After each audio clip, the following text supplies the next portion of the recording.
الكلمة رسالة والصوت زاجلها.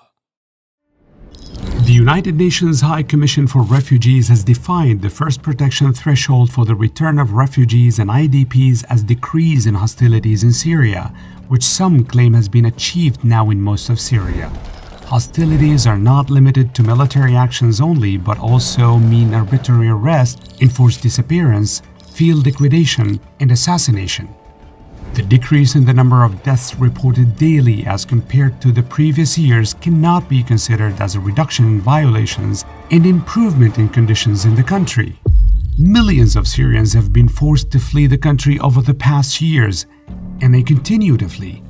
The number of serious violations against civilians recorded by the Syrian Association for Citizens Dignity Monitoring Team in the regime-controlled areas in the first half of 2022 was more than 602, while the number in SDF areas reached 332, and the number in the opposition areas to 360.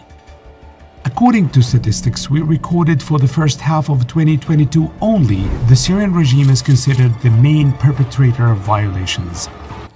SNHR has also documented during the first half of 2022 the number of victims according to the types of violations in Syria.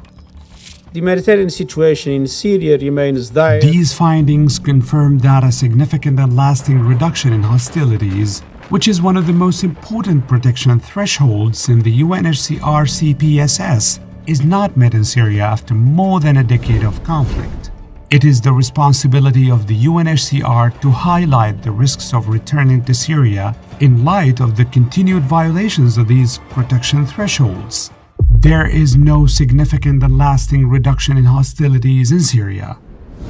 Syria is not safe.